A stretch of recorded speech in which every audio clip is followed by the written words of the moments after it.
فرمایا ان اللہ و ملائکتہ، بے شک اللہ تعالیٰ اور اس کے فرشتے یصلون علی النبی، نبی پر رحمت بھیجتے ہیں، یعنی فرشتے تو رحمت کی دعا کرتے ہیں اور اللہ رحمت بھیجتا ہے۔ یا ایھا الذین آمنوا، اے لوگو جو ایمان لائے ہو، صلو علیہ، نبی پر خصوصی رحمت بھیجا کرو جس کو اردو میں درود کہا جاتا ہے، وسلموا، اور سلامتی بھیجا کرو، تسلیما، سلامتی بھیجنا، یعنی خوب سلامتی بھیجا۔ تو یہ آیت جب اس آیت کی وجہ سے علماء نے یہ مسئلہ فقہاء نے بیان کیا ہے کہ زندگی بھر میں ایک مرتبہ درود بھیجنا ہر مسلمان پہ فرض ہے، کیونکہ اللہ نے حکم دیا ہے، اور الامر بشیء لا یقتضی التکرار، جب کسی بات کا آرڈر دیا جاتا ہے نا تو وہ ایک دفعہ کرنے سے وہ آرڈر پورا ہو جاتا ہے۔ تو اللہ نے ہمیں درود کا حکم دیا، تو زندگی میں ایک دفعہ بھی اگر ہم درود پڑھ لیں گے تو یہ فرض ادا ہو جائے گا، جیسے کہ کلمہ توحید زندگی میں ایک دفعہ پڑھنا فرض ہے، باقی جتنا پڑھیں اتنا اچھا ہے۔ اور جب کسی مجلس میں نبی صلی اللہ علیہ وسلم کا ذکر کیا جائے تو ایک مرتبہ اس میں درود پڑھنا واجب ہے، فرض نہیں ہے۔ فرض اور واجب ایک اصطلاح ہے۔ فرض کا مطلب ہوتا ہے جس کی دلیل یقینی اور قطعی ہو۔ تو چونکہ قرآن نے درود پڑھنے کا حکم دیا تو وہ چونکہ یہ نہیں اللہ نے کہا کہ ہمیشہ پڑھتے رہا کرو، بلکہ پڑھو، تو ایک دفعہ پڑھنا اس قطعی یقینی دلیل کی وجہ سے فرض ہے۔ تو فرضیت ایک ایسی چیز ہوتی ہے جس کا انکار کرنے سے انسان کافر ہو جاتا ہے، کیونکہ اس کی دلیل بہت مضبوط ہوتی ہے۔ اور دوسری حدیث میں آتا ہے کہ وہ شخص بخیل ہے کہ میرے سامنے اس کا تذکرہ کیا جائے اور مجھ پر درود نہ پڑے۔ تو اس حدیث یہ چونکہ خبر واحد ہے، کیونکہ ظاہر ہے قرآن جس طرح تواتر کے ساتھ ثابت ہے، اس طرح اخبار آحاد جو خبر واحد ہوتی ہیں وہ اس طرح تواتر کے ساتھ ثابت نہیں ہوتی، تو اس میں تعویل کا بھی امکان ہوتا ہے۔ تو اس لیے فقہا، خاص طور پر احناف جو ہیں، فقہائے حنفیہ، انہوں نے فرض اور واجب ایک ٹرم بنائی ہے شرعی مسائل کو سمجھانے کے لیے۔ تو اس لیے انہوں نے کہا کہ جب کسی مجلس میں نبی کا نام آئے نا تو اس مجلس میں ایک دفعہ کم سے کم درود پڑھنا واجب ہے۔ واجب کا درجہ تھوڑا سا فرض سے نیچے ہوتا ہے کیونکہ وہ حدیث سے ثابت ہے۔ تو اور پھر جب بار بار نبی کا نام آئے تو پھر بار بار پڑھنا واجب نہیں ہے کیونکہ اس میں حرج ہے۔ ہاں مستحب ضرور ہے کہ جتنی دفعہ پڑھیں، جب بھی نبی صلی اللہ علیہ وسلم کا نام آئے تو لازمی درود شریف پڑھا کریں، یہ تو مستحب ہے۔ نبی صلی اللہ علیہ وسلم نے فرمایا جس شخص نے مجھ پہ ایک دفعہ درود پڑھا اللہ اس پر 10 رحمتیں نازل کرتے ہیں اور اس کی 10 خطاؤں کو معاف کرتے ہیں۔ تو بہت زیادہ فضیلت ہے درود شریف پڑھنے کی، اور یہ بڑی عجیب بات ہے کہ درود شریف جو ہے یہ اصل میں اللہ کی عبادت ہے۔ یہاں میں آپ کو ایک دلچسپ مسئلہ بھی بتاتا چلوں۔ شرعی مسئلہ یہ ہے کہ جب ہم کوئی منت مانتے ہیں نا، منت کہ اگر اللہ نے میرے مریض کو شفا دے دی تو میں اتنے روزے رکھوں گا، میں یہ کروں گا، میں یوں کروں گا، تو اس عمل کو منت کہا جاتا ہے کہ باقی اگر آپ ٹھیک ہو گئے تو آپ پر لازم ہوتا ہے کہ آپ وہ کام کریں۔ تو منت میں یہ ضروری ہے کہ آپ جس چیز کی منت مانیں وہ عبادت مقصودہ ہو اور اس کی جنس میں سے لازم بھی ہو، یعنی عبادت میں کامل عبادت ہونی چاہیے، وہ عبودیت کا عنصر اس میں ہو۔ جیسے آپ نے منت مانی کہ اگر جو ہے میں امتحان میں پاس ہو گیا تو میں 3 روزے رکھوں گا، تو روزے عبادت ہے، مقصود ہے، یعنی عبادت مقصودہ میں سے۔ لیکن اگر آپ نے منت مانی کہ میں اگر امتحان میں پاس ہو گیا تو میں وضو کروں گا، تو وضو چونکہ مقصود نہیں ہے، عبادت مقصودہ نہیں ہے، وضو سے مقصد تو نماز ہوتی ہے، تو وہ منت آپ کے اوپر لازمی نہیں ہوگی۔ آپ نے اگر منت مانی کہ جی میں صدقہ کروں گا، تو صدقہ عبادت مقصودہ ہے اور اس کی جنس میں سے جو زکوٰۃ ہے وہ واجب بھی ہے۔ روزے کی جنس میں سے رمضان کا روزہ واجب ہے۔ آپ نے نفل نماز کی منت مانی تو بھی منت پورا کرنا آپ پر لازم ہے، کیونکہ نفل نماز جو ہے وہ عبادت بھی ہے اور اس کی جنس میں سے یعنی فرض نماز آپ پر لازم بھی ہے۔ تو اگر دونوں میں سے ایک شرط بھی نہیں پائی جائے گی تو منت پھر منعقد ہی نہیں ہوتی ہے۔ جیسے آپ نے کہا کہ میں جو ہے وہ اگر امتحان میں کامیاب ہو گیا، پاس ہو گیا، تو میں جو ہے اپنے والدین کی خدمت کروں گا،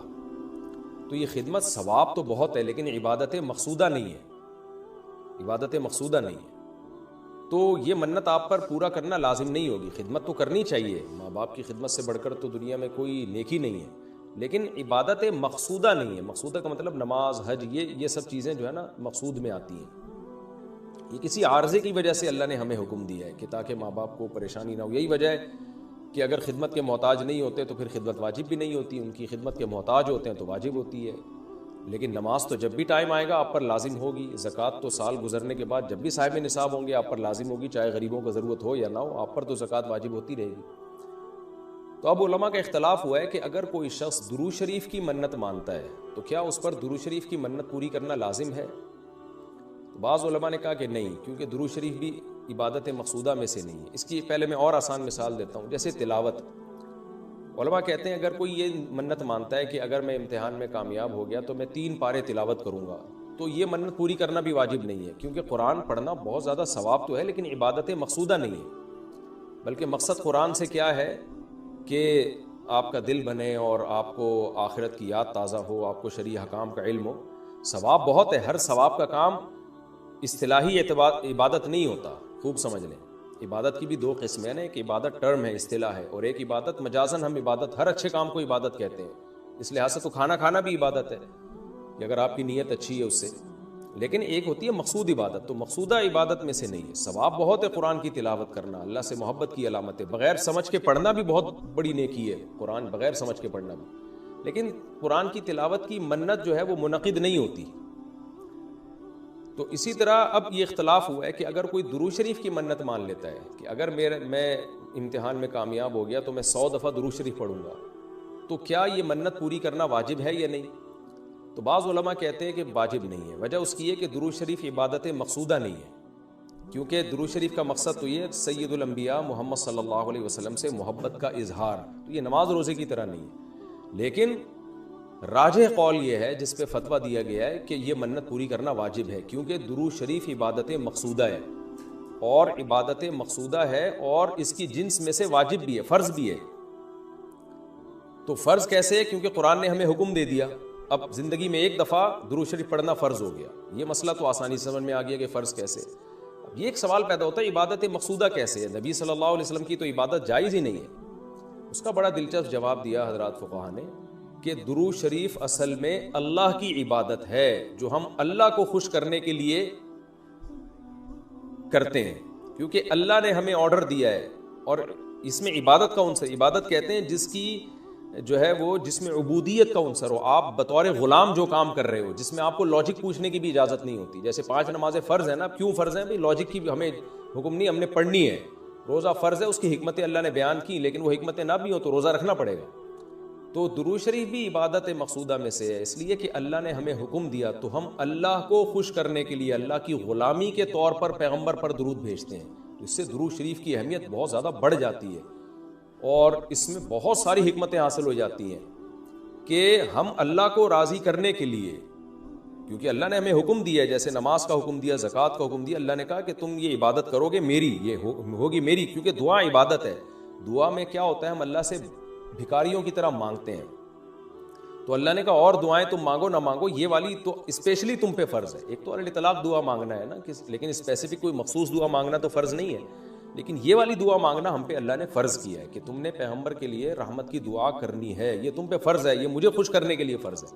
تو یہ عبادت ہے، لیکن اللہ کی عبادت ہے، اور نبی کے لیے دعا ہے یہ۔ تو اس سے درود شریف کی اہمیت بھی بہت بڑھ جاتی ہے، اور ہمیں سید الانبیاء صلی اللہ علیہ وسلم کی اہمیت کا بھی پتہ چلتا ہے کہ اللہ نے پیغمبر پہ درود بھیجنے کو اپنی عبادت قرار دے دیا ہے۔ تو سید الانبیاء صلی اللہ علیہ وسلم کی بھی ویلیو بہت زیادہ بڑھ جاتی ہے۔ جیسے قرآن میں آتا ہے نا کہ وَرَفَعْنَا لَكَ ذِكْرَكَ، ہم نے آپ کے تذکرے کو بلند کیا ہے۔ تو کیسے بلند کیا؟ علماء نے اس کا جواب دیا کہ نماز میں بھی درود شریف ہے، اور اتحیات میں نبی صلی اللہ علیہ وسلم پہ سلامتی بھیجنے کو اتحیات کا حصہ بنا دیا گیا ہے، اور اذان میں اشہد ان لا الہ الا اللہ کے ساتھ اشہد ان محمد رسول اللہ کو بھی ایڈ کیا گیا ہے۔ تو اس سے سید الانبیاء صلی اللہ علیہ وسلم کی بہت زیادہ فضیلت ثابت ہوتی ہے۔ تو اس لیے درود شریف کا اہتمام کرنا چاہیے۔ جیسے شریعت میں بعض عبادتیں بعض اوقات میں زیادہ پسندیدہ ہیں، آپ دن میں نوافل پڑھیں اس کا بھی ثواب ملتا ہے، لیکن یہ نوافل آپ رات کے آخری حصے میں پڑھیں تو تہجد بن جائے گی، بہت زیادہ ثواب ہو جائے گا۔ آپ روزہ رکھیں عام دنوں میں ثواب ہے، پیر جمعرات کو زیادہ ثواب ہے، ایام بیض میں زیادہ ثواب ہے، رمضان کا تو بہت ہی زیادہ ثواب ہے، عاشورہ کا بھی ثواب ہے۔ تو جیسے جتنی بھی عبادتیں ہیں وہ خاص دن اور خاص اوقات میں ان کی فضیلت بڑھ جاتی ہے، تو ایسے ہی درود شریف کے بارے میں حدیث میں آتا ہے کہ عام دنوں میں بھی درود شریف میں بہت ثواب ملتا ہے، لیکن صحیح حدیث سے یہ بات ثابت ہے کہ جمعے کے دن درود شریف پڑھنا عام دنوں سے زیادہ افضل ہے۔ اسی وجہ سے ہمارے اکابر کا ہمیشہ سے معمول رہا ہے، جو ہم نے دیکھا بھی ہے کہ وہ جمعے کے دن خاص طور پر عصر کی نماز کے بعد درود شریف پڑھنے کا بہت زیادہ اہتمام کرتے ہیں۔ اور جب وہ عمرے کے لیے یا حج کے لیے جاتے ہیں تو بھی مسجد نبوی میں اکثر وہ میں نے دیکھا اپنے بڑوں کو کہ وہ عصر کی نماز کے بعد نا مسجد نبوی میں صرف درود شریف ہی پڑھتے ہیں بیٹھ کے۔ ایک تو وہ جگہ ایسی ہے کہ جہاں سید الانبیاء صلی اللہ علیہ وسلم کا روضہ اطہر ہے سامنے، اور پھر وہاں جمعے کا دن بھی ہو تو، اور پھر عصر کی کا وقت جو ہے وہ قبولیت کا وقت ہوتا ہے جمعے کے دن، جیسے کہ حدیث میں آتا ہے نا جمعے کے دن ایک گھڑی ایسی ہوتی ہے جس میں دعا رد نہیں ہوتی، تو جمہور علماء اس طرف گئے ہیں کہ اس سے عصر کا ٹائم مراد ہے، اگرچہ اس میں اختلاف ہے لیکن جمہور اس طرف گئے ہیں کہ عصر کا وقت مراد ہے۔ تو جمعے کے دن عصر کے وقت درود شریف کا اہتمام کرنا چاہیے، اور ویسے بھی اگر آپ کو عصر کے وقت ٹائم نہیں ملتا تو جمعے کی نماز کے لیے آپ وقت سے بہت پہلے آ جائیں، نہا دھو کے تیار ہو کے اگلی صف میں بیٹھیں، اور خطیب صاحب کا بیان شروع ہونے سے پہلے آپ تحیۃ المسجد پڑھنے کے بعد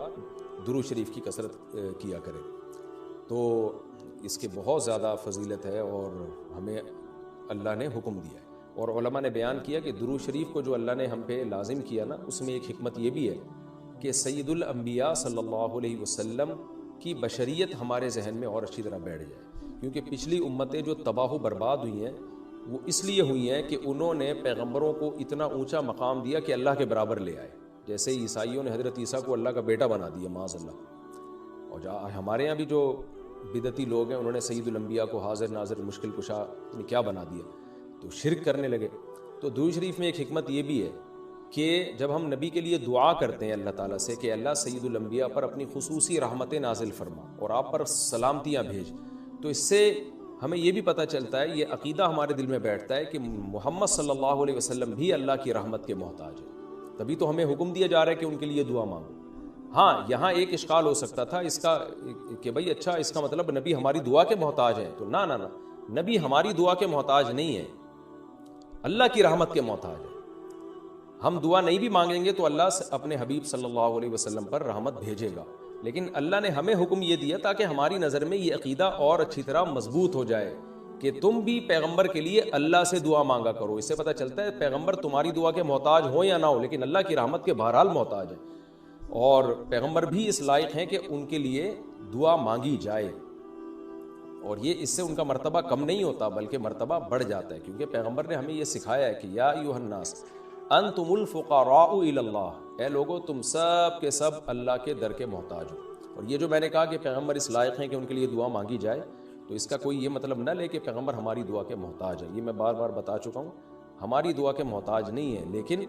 اللہ تعالیٰ یہ چاہتے ہیں کہ میں پیغمبر پر رحمت بھیجوں لیکن اس میں امتیوں کا حصہ پڑ جائے۔ حضرت مولانا اشرف علی تھانوی رحمہ اللہ نے اس کی ایک مثال دی ہے کہ جیسے کسی بادشاہ کو اپنے شہزادے سے بہت زیادہ محبت ہے، وہ ویسے ہی اس کو گفٹ دینا چاہتا ہے، اور آپ کو پتہ ہے کہ اس نے یہ گفٹ دینا ہے، لیکن آپ جا کے بادشاہ سے سفارش کر دیتے ہو کہ بھائی ان کو یہ گفٹ دے دو۔ اس میں آپ کا مقصد یہ ہوتا ہے کہ بادشاہ نے تو کرنا ہی ہے، تو بادشاہ کے دل میں ہمارا مقام بھی بڑھ جائے گا کہ دیکھو جو کام میں چاہتا ہوں تو یہ بھی مجھ سے وہی چاہتا ہے، اور اس سے نبی صلی اللہ علیہ وسلم سے بھی آپ کا تعلق بڑھ جائے گا، اور یعنی جو شہزادہ ہے نا اس سے بھی تعلق بڑھ جائے گا آپ کا۔ تو جب ہم اللہ سے دعا مانگتے ہیں نبی کے لیے تو ہمارا اللہ کا ریلیشن بھی بڑھتا ہے، اس سے اللہ خوش ہوتا ہے کہ دیکھو میرے حبیب کے لیے یہ بھی مجھ سے کہہ رہے ہیں رحمت بھیجنے کا، اور سید الانبیاء سے بھی ہمارا تعلق بڑھ جائے گا۔ قیامت کے دن یہ چیز سفارش میں معاون اور مددگار ہو سکتی ہے۔ ان الذین یؤذون اللہ ورسولہ، بے شک وہ لوگ جو اللہ اس کے رسول کو تکلیف پہنچاتے ہیں، اللہ کو تو ظاہر ہے کوئی تکلیف نہیں پہنچا سکتا، یہاں بھی مجازاً اس کو تکلیف سے تعبیر کیا، اللہ کے احکام کی نافرمانی، اور یعنی اللہ نے اپنے رسول کی تکلیف کو اپنی تکلیف قرار دیا ہے۔ لعنہم اللہ فی الدنیا والآخرہ، ان پر دنیا اور آخرت میں لعنت ہوتی ہے، کیونکہ منافقین یہی کام کر رہے تھے نا، میں نے بتایا کہ سورت کا حاصل یہی ہے، اس میں اہم مضمون یہی بیان ہوا ہے۔ وَأَعَدَّ لَهُمْ عَذَابًا مُهِينًا، اور اللہ نے ان کے لیے ذلت والا عذاب تیار کر کے رکھا ہے۔ وَالَّذِينَ يُؤْذُونَ الْمُؤْمِنِينَ وَالْمُؤْمِنَاتِ، اور وہ لوگ جو مومنین اور مومنات کو تکلیف دیتے ہیں، عام مسلمانوں کو تکلیف دیتے ہیں، بِغَيْرِ مَكْتَسَبُوا، بغیر اس کے کہ جو انہوں نے کمایا، یعنی ایسے کاموں کو ان کی طرف منسوب کر کے تکلیف دیتے ہیں جو کام انہوں نے کیے نہیں ہیں، پروپیگنڈا کرتے ہیں، بدگمانیاں پھیلاتے ہیں، تو فقد احتملوا بہتانا، تو تحقیق ان لوگوں نے بہت بڑا بہتان اٹھا لیا. بہتان کہتے ہی بہت بڑے جھوٹ کو ہیں. وہ اثما مبینہ، اور کھلا گناہ. کیونکہ تکلیف کا ایک ذریعہ یہ بھی ہے کہ کوئی بھی اچھا کام کر رہے ہو، آپ اس کی نیت میں شک کرنا شروع کر دو، حالانکہ وہ بری نیت نہیں تھی اس کی، اس میں منفی پہلو تلاش کرنا شروع کر دو. مجھے کسی نے کل کہا کہ بھائی ایک صاحب ہیں جو دین کی تبلیغ کر رہے ہیں اور یوں بائکوں پہ بیٹھ کے شو مار رہے ہیں. میں نے کہا بھائی یہ ضروری نہیں کہ شو مار رہے ہو، وہ نوجوان طبقے کو اپنے قریب کرنے کے لیے ہو سکتا ہے یہ کر رہے ہو، کہ نوجوان طبقہ اسی طرح سے بائکوں کے ذریعے قریب آ جائے گا. تو دل کی حالت تو کسی نے نہیں دیکھی نا، تو ہم فوراً کسی کے عمل کو نیگیٹو کیوں لے کے چلے جاتے ہیں. تو اس میں بہت احتیاط کی ضرورت ہوتی ہے کہ آپ نے کسی کی طرف وہ عمل منسوب کر دیا جو وہ کر نہیں رہا. آپ نے کہہ دیا کہ یہ شو مار رہا ہے، حالانکہ وہ نہیں شو مار رہا. آپ نے کہہ دیا وہ دکھلاوا کر رہا ہے، حالانکہ اس کی نیت دکھلاوے کی نہیں ہے. تو ہماری سوسائٹی میں یہ بہت ہے. تو اللہ نے اس پہ بھی پابندی لگائی کہ جو کسی بھی طرح سے ایمان والے مرد اور عورتوں کو تکلیف دیتے ہیں تو بہت بڑے گناہ